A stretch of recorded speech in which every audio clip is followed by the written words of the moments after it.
Ya, tuan-tuan sekalian, ada orang saya katakan kita benci dia, tak suka dia. Tapi kalau kita bermuamalah dengan dia dengan cara benci dan suka, kita menambahkan musuh. Sebab dia ada kawan-kawan dia, menambahkan musuh. Kita memang tu sombong semua. Aku pergi kedai dia tak nak jual kat aku, dia tak layan aku.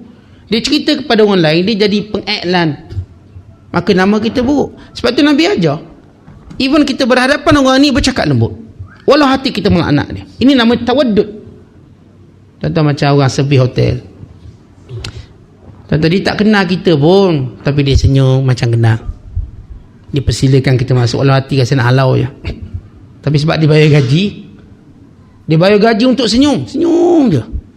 Kita marah dia senyum. Kenapa begitu? Itu namanya tawaddud.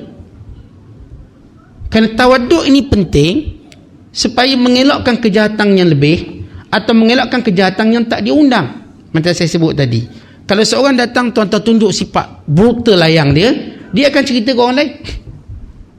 Atau dia bawa kawan dia, kau nak tengok mak tu bukan baik sangat, kau tengok, kita pergi kedai dia, dia tengok macam mana dia layang aku. Dia pun tengok, oh, betul lah, kasar dia layang. Aku dah kata, nampak je rajin kuliah, jahat tu. Tuan-tuan lihat macam mana dengan mudah. Sebab itu kita kena tawaddud. Siapa mau datang ke kita, jangan sampai dia jadikan fitnah. Saya akan cakap baik dengan dia, saya akan senyum dengan dia, walaupun hati saya melaknat dia.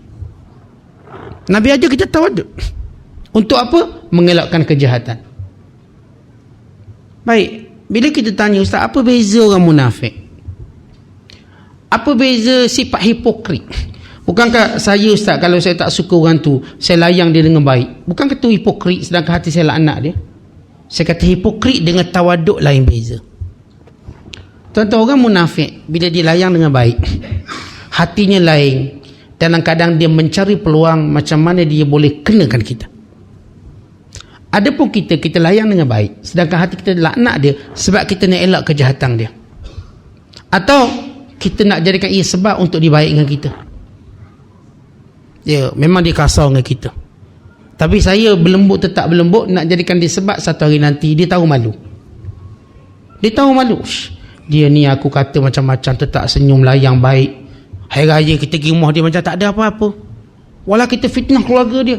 Bila raya dia layang kita, anak kita dia bagi duit raya RM50 seorang.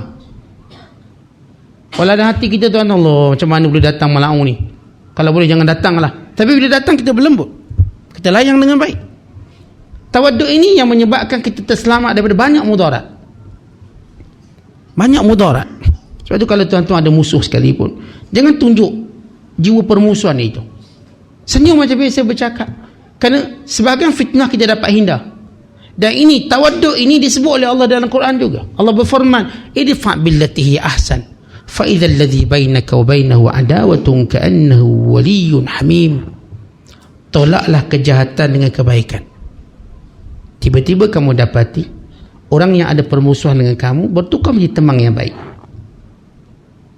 Jadi bila orang tu memang jahat, tapi saya balas dengan baik, kesan saya tawaduk, tetap tunjuk baik, walau hati saya tak redha, tak suka, tapi akhirnya orang jadi baik.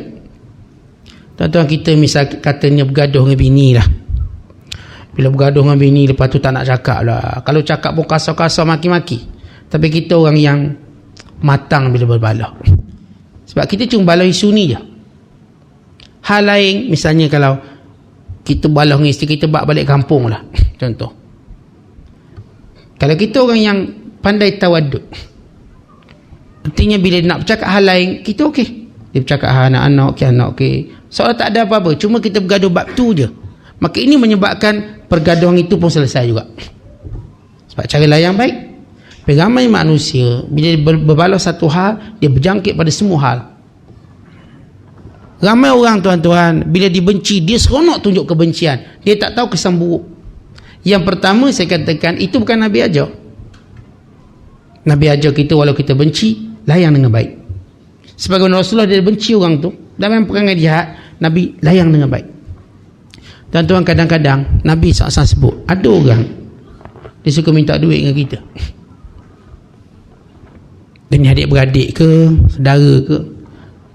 Bila tuan-tuan lihat orang ni, kita buat tawadud, kita berkompromi baik. Sebab apa? Orang ni kita tak bagi duit, dia maki hamu, dia cerita dalam Facebook, rupanya haji ni kedekut rupanya. Kita kita nak elak kejahatan dia. Maka kita tawaduk, dia nak, boleh saya bagi, ambil. Kita menjaga maruah kita, maruah anak isteri kita. Ini tawaduk. Kan itu Luqmanul Hakim, dia berpesan kepada anak dia.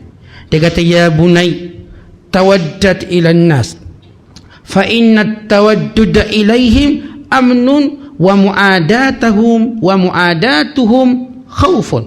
Wahai anakku, hendaklah kamu menunjukkan rasa sayang pada manusia, tunjuk tawaddud, baik layanan kamu pada manusia. Kerana bila mana kamu layan baik manusia, kamu akan rasa aman. Tapi bila mana kamu tunjukkan permusuhan, kamu akan rasa takut. Contoh kita kalau berlainan, tak kira berlainan apa, berlainan parti ke berlainan apa, kita cakap dengan baik, kita okey, kita tak ada rasa takut. Sebab dia tengok kita okey, kita pun okey. Tapi kalau kita tunjuk permusuhan, perbalahan, tak payah tengok jauh tuan-tuan. Macam kita Johor lawan Pahang je sudah. Johor lawan Pahang, kita dah awal dah tunjuk brutal ni. Tunjuk macam ni dah, belum main lagi macam ni.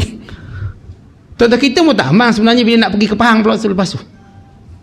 Ya, kalau main bola ni kat Johor je tak apa, kita kena ke Pahang pula, kita pun tak aman. Akhir penonton kurang sikit sebab kita tak pandai tawadud. Cuba bayangkan kalau kita penonton JDT, Pahang datang, kita alu-alukan, kita layang dengan baik, dia pun malu kat kita, kita pergi kat dia, sekalipun dia bukan niat nak buat baik, dia fikir juga nak balas jasa, dia pun tunjuk baik, seri supaya tak jadi hujah. Lepas tu kalau dia pula datang, kita buat benda sama, akhirnya berkasih sayang kita. Akhirnya boleh bila main bola, penyokong Pahang Johor duduk sebelah punya belah. Kau punya tingkul lah, sorak-sorak, aku sorak sekali. Tuan-tuan lihat, bila tawadud. Kerana itu kita dalam Islam tak diajar layang hati kita. Tuan-tuan benci, tuan-tuan layang kebencian. Bukan begitu. Ramai orang layang kebencian ni dalam Facebook. Tuan-tuan layang, tulis tulisan yang baik. Tulisan yang baik itu tawadud nama dia. Akhirnya orang tak kacau wall kita. Kita pun tak kacau wall orang lain. Walaupun kita mungkin tak sependapat dengan banyak hal, atau tak rapat, pada kurang dia tahu kita tak pernah kacau wall dia, dan kita pun tak kacau wall dia. Jadi kita ada tawadud. Tapi kalau tuan-tuan cari kesalahan dia, dia cari kesalahan tuan-tuan. Cari kesalahan di satu, dia cari kesalahan kita. Tidak ada tawadud. Tawadud ini satu skill muamalah dengan manusia.